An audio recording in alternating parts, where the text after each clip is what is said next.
New York Rick and GC, you guys there? Did you go home for the day? No, we're here. Okay. I mean, does that joke now extend to GC? I feel like that was specific to me. He's here. I might check out, but no, he's just a thing to say. Sounds about right. I have a lot to say, but can we just talk about Marius for a second? All time. I was like a pig in shit. I love that guy. Can I just? I literally transcribed when you asked him about his diet. Let me read this one more time for the folks out there who missed it. I don't have any kind of particular diet. I eat everything.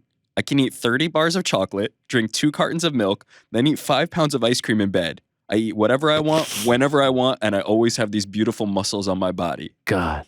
That is the man living life properly. That is the man right there. I loved how the translator would kind of start saying it in English, and he would just keep feeding him more and more. Yes. It almost sounded like he was correcting him. Yeah, he speaks really good English. Like he actually really does. He's just listening to him speak English. I'm like, let me correct you a little bit because he speaks English. Let me help you out, Dominic. His English is great. I read this quote from him, so I was wondering if he was going to give us like an Overeem thing about, I have my meal and then I sleep. And then he says, breakfast is 10 eggs and 2 to 3 pounds of bacon. Between meals, I eat lots of candy. In the morning, it will be several Three Musketeers and or Snickers bars. I need them for energy. Lunch at around 1 or 2 is a double meal of Polish pork chop, sauerkraut, and potatoes. An hour later, I work out. Then I take lots of supplements. Magnesium, creatine, amino acids, all that stuff, and more chocolate. Dinner is whatever meat I can grab, steaks, pork chops, bacon, plus more sauerkraut and potatoes. At 9 or 10 p.m., I work out again. Afterward, I have a protein shake and more chocolate. At 3 or 4 a.m., I wake up and have more chocolate, and then I go back to sleep. I was going to say, when 30 does he bars sleep? of chocolate. Amazing. It's going to be a hard time not taking him as a dog this weekend. Honestly, Pujanowski and The Rock at a table together. Oh my God, having that cheat meal and Overeem while we're at it. Yeah. I pretty much convinced myself in that moment that he's my dog of the week. We're going right back to the well, baby. If there was ever a pick with your heart, not with your mind situation, there it is right there. It's right there. Wow. He has your heart. Kiss. And I mean, I feel like GCU kind of said like you're going to stay away from the non-UFC ones, but I mean, we got no choice. Keep it light, yeah. We got to ride with it. I mean, we have to. Hold on one second. Stop trying to rope him into this. What? Stop trying to rope him into this. This is your dog of the week. Because I kind of planted the seed before the show. I noticed early in the show at the very top, you said we. Yeah. We. Yeah. No, you botched the pick. No, by the way, the pick. I say we ride. You say too on Twitter, GC. Yeah. You say I told Rick that. I was like, I've been guilty of using the we. I feel like that's the vernacular that we use in the betting we world. ride together, we die Yeah. together. In the betting world. You in the betting I feel like that's what people say. Don't let him bring you down, GC. That's all. And by the way, it's like the capital we. It's for everyone who chose the to royal ride. we, right? Yeah, everyone tried to ride with me, or at least some people rode with me. By the way, for the record, plus 150 is Marius. So if Marius gets it done this weekend, it'll be so cool. Oh my God! It'll just be. It's just. I'd have to have him back. I'd have to have him back on the program. By the way, a quick programming note: no show next Monday because of Memorial Day, Victoria Day. We do a show. Memorial Day we're off, so we'll have just one show next week, and that will be the Wednesday show to get you set for the highly anticipated card at the iconic UFC Apex. By the way, are they trolling me? The UFC that was Twitter such account? a fantastic tweet. They are trolling me. You think? 100%. I mean, just like what's more beautiful in the world than what's the empty UFC Apex? Like, I loved every response was just like a full crowd event. Full crowd tagging me. I actually appreciate the troll. It's not the Fight Pass guys always troll me. Fight Pass for sure. The UFC account kind of pretends like I don't exist. Unfollowed me at some point too. I noticed. Wow, that hurts. I mean, yeah. Stop taking shots. And by the way, I had. See, sometimes I just say too much. Someone unfollowed me. I saw someone unfollow me. It kind of hurt. Should I say it or should I not? Nah, don't. Come on, don't air out the dirty laundry. If Why? anything, we've seen. They unfollowed me. Yeah, but don't let them know that it hurt you. Okay, sorry. We'll hear it after the show. That's also a good point. I clicked on it. And I was like, in the heart. Now I don't want to open old wounds here. Yeah. Well, how did you even see that they unfollowed you? Great I tweet. think I might know who it is. I don't think so. You noticed that they had a great tweet. Then I was like, I haven't seen tweets from this guy in a while, which has nothing to do with the follow or unfollow. Maybe they blocked me for a second, but then I would have unfollowed. I don't want to open old wounds here. Yeah. But there are scenarios where people get unfollowed accidentally. No, but this one kind of makes sense. This whole Okay. thing Okay. This one kind of makes sense. If this one makes sense, then I'm not going to say. But there is a thing. I'm not. I'm gonna open myself up to take some arrows here because a lot of people don't understand this. Yeah. There is a thing where older people who have been on Twitter for a while, more commonly, accounts will get unfollowed. It's a good So it is point. possible, and it is possible. I would maybe reach out to them if you're feeling some type of way about it. But now, if you're saying there's a justification, if you're saying there might have been a reason, I feel like that's this a different one kind story. of makes sense. Okay, I mean, it's been okay. kind of, but I do feel better now that you say that. I won't lie. There's a part of me that wants to just kind of figure out if what they've been on happened. Twitter for a while, Yeah. that- They have. that happens. That really does happen. Anyway, Contrary to- how I figured it out, great tweet, hadn't seen tweet in a while, scrolling Yeah. through it, and I'm like, oh, it's not there. Why does it matter so much? Why does Wait. that matter so much? Great tweet. Hadn't seen them in a while. Isn't that you unfollowing them then? No. But I don't really look at Twitter like that. So I just wanted to catch up. Oh, and then you clicked on their Yeah, 'cause profile. I'm a and saw list it. guy, Got it, right? got So it, I- got it, got it. Yeah, because Twitter puts it in your face. Twitter Instagram's puts it in kind your of face. hidden. You kind of have to look for it, right? Yeah, Why does that Twitter, it's matter right in so your much? face. Because I will admit, it does matter. Like you feel it's sort It's of almost like a slight to you. It's almost like a no. Why does the follow matter? The follow matters as much to me as the blue text. When I The chat? get someone, no, the text. If you give me your phone number and it's just like, oh, Marius, what's up? And all of a sudden they have blue. I instantly feel a connection with this human being. Such a stupid. No. So It's a much. connection. And then the So follow, I feel a connection with that So person. dumb. And Follow, sure. The green bubble versus blue bubble thing is legit one of the dumbest things. Also, to have followed Huh. you at one point and then unfollowed you, that hurts. they had to go do it. Yeah. I get what you're saying. Maybe not. I guess. actually also agree with the green to blue. No, I the mean, green. You can't put the green in the group messages. It's a whole You mess. guys are you outrageous Android? losers? No, come on. I would never own an Android, but I have Exactly, there you I have go. sympathy for my Android brethren. I'm with Rick on this one. Yes. No, that's crazy. So I'll break the fourth wall for a second. I've started to work out with a trainer, just trying to up my game. Oh, wow. All right. What kind of trainer? Like Really like great. Oh, lifting weights, or are we talking boxing again? What are we doing? So no, now we're doing like the whole thing, not just solely boxing, but we do box. Actually, CrossFit? former collegiate wrestler, Guinness World Record holder. Wow. Is this Daniel Cormier? Who I is was it? gonna No, say. no. But get his phone number. Initially, his green text. I didn't feel the connection. Now I met him. We're good. I really like him a lot. But I Yeah, didn't feel of course, because he's a human being. I don't go to the He's not point a about it green like bubble. a connection for the I, blue green. I felt. I like having the blue bubble. Such feels a Larry like- David moment. No, it feels like something opens up. It feels like there's a barrier when it's green. Because here's the thing: if Never you sure text, if they got it. exactly, because if you text someone who's blue and they're in the air or something, it goes to green, right? So I feel like our brains have been programmed for the green to signify some sort of barrier. Speaking Don't for know- yourself only, obviously. Yeah, I mean, I Because guess. this makes no sense. I think that I feel like that's a pretty popular opinion to hate the green bubbles. Hate it. Not only hate it, it makes me feel like you're distant. Yeah, and then you met the guy, and he was a nice guy, and he was a normal human Well, being. the like first rest question of I wanted to everybody. ask was, why do you have the green? You seem like a nice guy. Yeah, Why do you this have the is- green? This is dreadful. All right, might as well recap the weekend since we've been talking about Santiago. I feel good about Santiago. I still don't. I mean, a loss is a loss, but It was a very close fight. Yeah, he came on strong at the end too. I thought he might pull it out. by the way, what about GC in Atlanta, back home with the homies, still watching UFC Fight Night? UFC Apex 58. I mean, I felt like that was pretty 55, but yeah, 55, yeah. no, I actually was with a whole crew I out know. at a bar, and I was streaming it. I had the portable charger and everything, streamed every fight. When they did the home Vieira decision, it was all crowded and loud. I had it up to my ear and everything to hear it. I mean, I it's was a like, big deal. hold on, guys, main event decision. They could have put it up at the bar. I guess it's a plus event, right? Yeah, no. Couldn't be bothered down there. Playoff hockey, playoff basketball. That's that true. takes a little bit of precedence over home Vieira. Shalpaheda against Santiago. Apex 55. Right. All right. So how did we do? We did well. We did very well. Let's go ahead and recap it here. Let's start it out. The singles. We go 5-2 on those. Riding into the H-Dow, we were perfect on the night. Was a little bit hoping home would pull it out, not only to win money, but also so I could just come on here and just play a huge blame train of Yeah. I would have had a perfect night if it But wasn't wait, for you. did you go with Santiago because of me?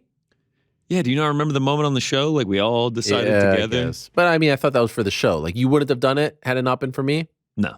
Damn it. All right, my bad. But it would have been cooler had he pulled it out. We all would have rode together. Rick, Frank, I don't know if they actually put the bets in, but I did ride with Santiago here.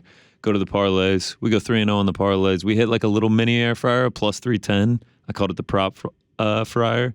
So we do well there. End up 5-2 singles, 3-0 parlays. Finish up 7.1 units on the week. We are now up 28 units in 2022.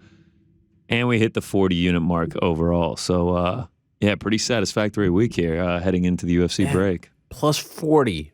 That's 40. Wild. Yo, 40. all these jabrones online who call themselves MMA betting guru, blah, blah, blah, they're not at plus 40. There are better bettors than me, but I'm not a capper. I'm not selling picks or anything here. Just a producer that gives out picks. So yeah, What does a capper mean? I don't know. You're like a professional gambler, professional bettor, tout. You sell picks, things like that. So yeah, we're feeling pretty good right now. We're gonna see if we can keep Did you this think home won? Train rolling. I did. I personally did. But like I'm not gonna dwell on it. I can see how they scored it for Ketlin. I mean, she did bring the damage, and like that's just gonna happen. Like these bad decisions happen fairly frequently in the UFC. I was disappointed. I was bummed, and I definitely thought home won. But yeah, it's unfortunate. Very unfortunate. Some good performances. Chase Hooper, that was fun. Chase Hooper, Gelton Almeida. Gelton Almeida. Again, Golly, zero strikes landed against him. Like crazy, that guy. Moving up. Yes, I am like incredibly looking forward to it. And like when he went in for the takedown and like Porter stuffed it at first, I was like, oh wow, he might actually be too heavy. And then he just lifts him up, drops him, fights over from there. What happened to New Britain, Connecticut's own? Yeah. Tough spot for him. Yeah, well, I bet on Almeida, so I was Right. excited. I mean, I'm excited to see where he goes. I mean, I said it was a sneaky little fun card. Few people hitting big. Actually, a lot to go through. I mean, well, not a lot, but we ended up with our typical 4. Devin's Bookie, the big hitter of the week. People have really come on to these same game or same fight parlays on DraftKings. He does. Now, this was like a mistake by DraftKings, and this kid like smashed the line. It was Holly Holm, most significant strikes in the fight, and over 1.5 rounds plus 1,300. And then he also hit over a half round at plus 950. And he went super heavy on this, turns 2,900 into $35,350. Holy smokes! Like, I gotta give these things a whirl. This next card, I'm going to try one of these same game parlays. KS Dub? No, they're not going to offer a same fight like KS Dub. Imagine. Not. I mean, that would be fantastic. I would love if DraftKings even put it up. We're going to see if we get it. So shout out to Devin's Bookie for the big hit of the week. Some honorable mentions. Some crazy ones here. Incorruptible OG. Plus 83,370. He goes 11 for 11, calls every single fight correctly on the card. We don't unit shame here. He turns 10 cents into $83. Pretty nice return on investment there. Guerrero MMA, 5-leg parlay, plus 3,217. Turns $50 into 1,658. And then last but not least, this one was crazy. I saw this one before the Chase Hooper fight, so I was kind of paying attention to it to see if it was going to happen. Clint McLean, diehard MMA pod. We've had him on there before. He does some crazy hits every once in a while. Chase Hooper by KO TKO, plus 1,100. Chase Hooper by KO TKO in round 3, plus 4,000. Wow. Hits both of those. And then he also parlays Sam Hughes in round 3 with Chase Hooper in round 3. That's plus 43,600. He turned $65 into $3,400. I mean, wow. Was this the guy who was yelling on Twitter? I saw that guy on your feed. He gets pretty hype. But yeah, crazy calls there. And then the last one, it's not a bet, but it was definitely a big hit here. Ariel Helwani, ratioing and 10-7 DC live during the broadcast. Thank you, everyone. Thank you. I mean, I love to see a successful ratio just as much as I love to see an unsuccessful one because it looks really bad. But I mean, it's too easy with DC. You want to know the best part about this whole exchange? Yeah, I think I already know it. Well, the thing is, I come to find out that there's like a failed ratio account. So some people were trying to get me on that. Didn't work. And all of a sudden, I see this tweet from DC about Eric Anders losing, right? And I was like, well, this ratio wins. And it was too easy. Now it lingers. And then finally, I mean, now I'm smoking him in the ratio department. I mean, again, this was like a softball down the middle. He texts me, what does this mean? And I'm like, hey, listen, you got to be under 40 to get this kind of joke. You got to be under 40. I'm sorry, I can't help you. He goes, come on. Tell me something to say. Tell me something to reply. So I write back, eat this ratio, Helwani. He writes that, and then I hit him back with the you would eat it. You ooped yourself on that one. I think that takes away from it a little bit. No, I'm sorry. Hey, you set him up for it? I was I hoping think that's actually kind of even more sinister. I set him up thinking he thought that I was helping him out. In the end, I set him up to dunk on him again. Yeah. I mean, it was fantastic work. I mean, the double ratio. Thank you. I mean, the back. And then you got these other dudes who try to ratio me. I mean, it's like... See, I love a failed ratio where someone says ratio and then you go to it and it has no likes or one like. That's I get just that all as good the time. as seeing the successful ratio. I've never been ratioed. We'll see. Yeah, no. You better watch your back there. No, everyone's gonna try. And then last but not least, McGregor Rousey, that jabron. Yes. Oh yeah, he loves a good ratio. That man will ratio anyone. I know, but I mean, it's not. It's like child's play. I mean, you can't even. I think he ratioed like Biden one time or something. Yeah, with me, it's like. And then I think we got a DraftKings shout out here. Oh, wow. Back to the 8-bit. Can I get on it? This is like one of the. That's amazing. Eric Eastman. I'm going over his face. This man is a menace to society. It's Gaucho Loco again. He will not stop winning. Again? Again. Wait, did he change his picture?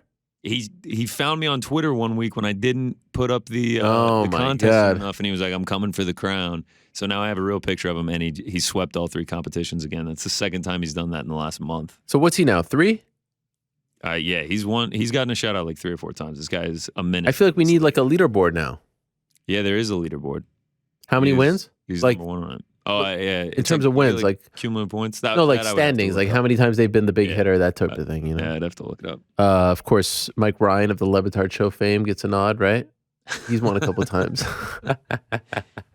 Shout out Mike Ryan of the Levitard Show. All right, wow, Gaucho, the man. Now he's got his son up there. Guacamole, as Killer Shaw would say. Guacamole, yes. I didn't get that joke, if I'm being honest. I didn't either until he explained it. You check out the awards? Of course. Yeah. I mean, you got to mention. Yeah. What was it about? The better? Yeah, the better award. I can't even remember. And who won? I can't even remember. All right. I don't think anybody won that one. Wasn't it like he put like question mark and then GC to Oh, that's right. Yes. Oh, yeah. He was supposed to come up with one. Yeah. That's kind of lazy on Killer Shaw's part. I agree. By the way, what happened to you, New York Rick? Why are you not on the shot anymore?